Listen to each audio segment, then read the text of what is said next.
आशा करता हूं आप सब बहुत अच्छे होंगे। मेरा नाम है सिद्धांत अग्निहोत्री, स्टडी ग्लोस पे आपका बहुत बहुत स्वागत है। आज हम बात करेंगे आखिरकार क्यों अरब कंट्रीज स्पेशली इजिप्ट और जॉर्डन क्यों नहीं ले रही हैं वो रिफ्यूजीज को, क्यों पैलेस्टीनियंस फंसे हुए हैं, क्यों उनको इस्लामिक देश नहीं ऑफर कर रहे कि हमारे यहाँ आ जाओ। बात तो बड़ी बड़ी करेंगे लेकिन कोई अलाउ नहीं कर रहा है, तो कोई बात नहीं, हम बात करेंगे। लेकिन उससे पहले हम आपको एनसीईआरटी के बारे में बताना चाहेंगे, जो कि आज हम अपने रात 12 बजे सेल खत्म कर रहे हैं। सबसे बड़ी sale NCERT 30 coupon code use करिए, 30% आपको ऑफ मिलेगा सारे एनसीईआरटीज पे। तो अपने एग्जाम के प्रिपरेशन सशक्त करिए। देखिए, सबसे पहले तो अगर हम बात करते हैं तो ये इजराइल से एकदम लगा हुआ है इजिप्ट, ठीक है। क्या क्या रीजंस हैं? देखिए, हर कोई ये बोल रहा है, ईरान बोल रहा है इसी की तैसी कर देंगे, लेकिन ईरान ने एक बार भी ये नहीं बोला कि पैलेस्टीनियंस हमारे यहां आ जाएं। कतर ने कम से कम ये बोला तो कि हम रिफ्यूज देने के लिए तैयार है, भले ही रास्ता हो ना हो। एक भी इस्लामिक कंट्री ये नहीं बोल रही है कि हम इनको अपने यहां ले लेंगे। जिनके बॉर्डर लगते हैं इजिप्ट और जॉर्डन, जॉर्डन के किंग अब्दुल्ला II ने बोल दिया नो रिफ्यूजीज हमारे देश में, कोई बात नहीं, हम अपने रिफ्यूजीज नहीं ले लें। इजिप्ट ने भी साफ बोल दिया कि भाई हम रिफ्यूजीज नहीं लेंगे। देखिए, इनकी जो अभी इस समय गाजा, जितने लोग गाजा में रह रहे हैं 23 लाख के करीब, वो खतरे में है। 15 लाख तो खतरे में है ही है।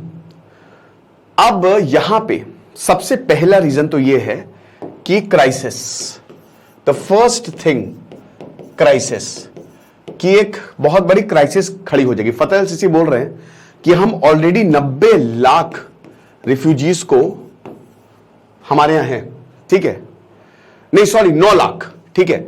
बहुत सारे रिफ्यूजीज ऑलरेडी हमारे यहां हैं। बहुत सारे 1967 में आए, कुछ जॉर्डन भी चले गए। तो फतेह अल-सीसी ने यही बोला कि भाई ऑलरेडी हमारे यहां एक बहुत बड़ी रिफ्यूजी क्राइसिस, अभी सूडान से 3 लाख आ गए, तो हम इसको झेल रहे हैं। हमारे यहां बहुत सारे रिफ्यूजीज है, तो हम और को हम नहीं ले सकते भाई, समझ रहे हो? बहुत बड़ी हमारे लिए प्रॉब्लम खड़ी हो जाएगी। ये कोई सोल्यूशन नहीं है कि आप लोगों को यहां पे भेज दो, कहना सही भी है। दूसरा, नकबा, 7 लाख के करीब पैलेस्टीनियंस 1948 में बेघर हो गए थे, डिस्प्लेस हो गए थे। इजराइल कह रहा है कि अब सेकंड नकबा करो। नकबा मतलब डिजास्टर। इतने सारे रिफ्यूजीज निकल के रहने लगे, तो अब बोला दूसरा नकबा। अब प्रॉब्लम यह है कि ये बहुत बड़ी पैलेस्टीनियंस के लिए दिक्कत है। वो कहां जाएं बेचारे, कहां जाएंगे? वो अरब्स हैं, वो वहां के लोग मुस्लिम से ज्यादा अरब कहलाना पसंद करते हैं।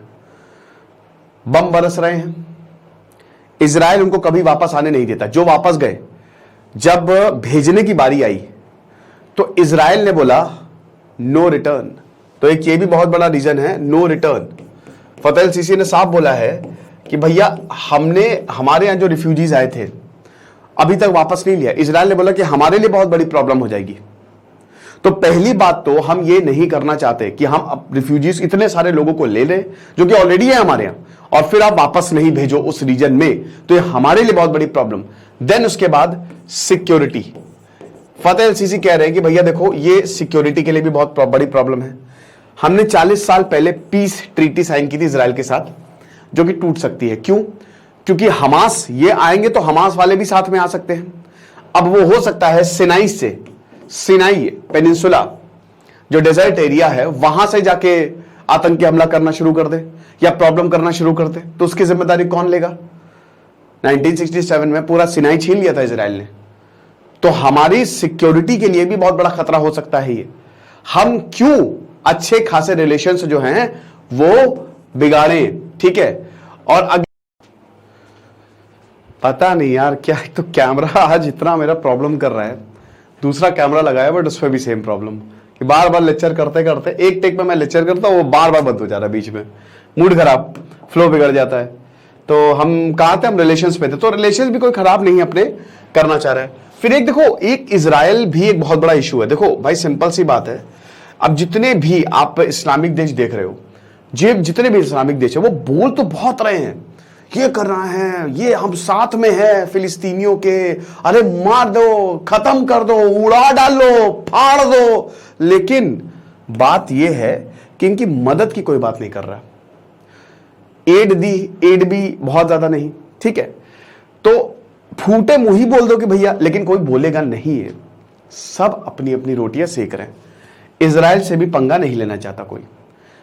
इजराइल और अमेरिका ने $14 बिलियन, मिलियन नहीं बिलियन डॉलर का एड दिया है बेटा, समझ रहे हो? 10,000 करोड़ के आसपास, बिलियन, इतना एड खाली लो बेटा, पैसा बांट दो। $100 बिलियन का एड अनाउंस किया है टोटल। तो इन दोनों से कोई पंगा नहीं लेना चाहता। अमेरिका रिश्ते बचाना चाहता मिडिल ईस्ट से, और अमेरिका बोल भी रहा है कि 110% उसने राजी किया होगा कि देखो यार ठीक है, बोलना जितना बोलो लेकिन बहुत ज्यादा मत करना।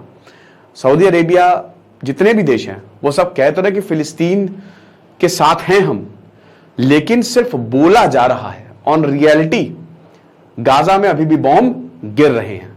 सिर्फ ईरान है जो ये बोल रहा है, और कतर, क्योंकि हमास की टॉप लीडरशिप कतर में, ठीक है। तो यही दो देश ऐसे बोल रहे हैं। तो इसलिए कोई एक इजराइल से भी पंगा नहीं लेना चाह रहा है कि भाई कौन फट्टे में हाथ डाले, इसको जहां है वहीं रहने दो, इसको एस्केलेट मत होने दो, इसको फैलने ना दो पूरी जगह पे, ठीक है। तो ये कुछ इंपॉर्टेंट रीजंस हैं जिसकी वजह से जो देश इस्लामिक देश हैं वो नहीं अलाउ कर रहे हैं। और सबसे बड़ा रीजन यही है कि भैया इजिप्ट और जॉर्डन ये बोल रहे हैं, क्योंकि देखिए आप कतर नहीं जा सकते, आप वो एक कोने में है, कहां से जाओगे आप?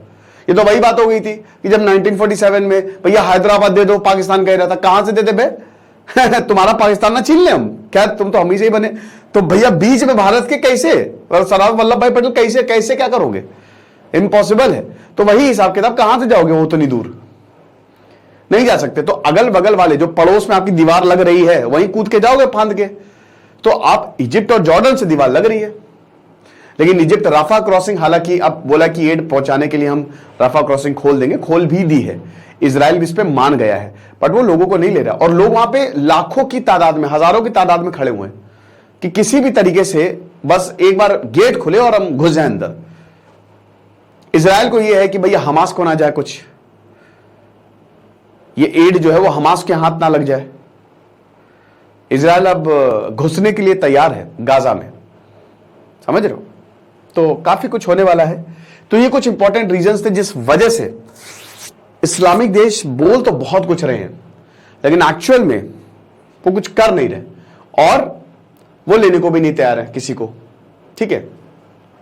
लेकिन फिर भी दोस्तों एक चीज तो आप मान के चलिए, फिलिस्तीन मुद्दे पे भले कुछ कोई कर रहा हो ना कर रहा हो, लेकिन इस्लामिक देश एकजुट है, कोई अगेंस्ट नहीं है। ईरान और सऊदी अरब भी एक स्वर में ही बोल रहे कि भैया फिलिस्तीन है। हुतीज ने फायर करना शुरू कर दिया, ये बड़ा डेंजरस साइन है।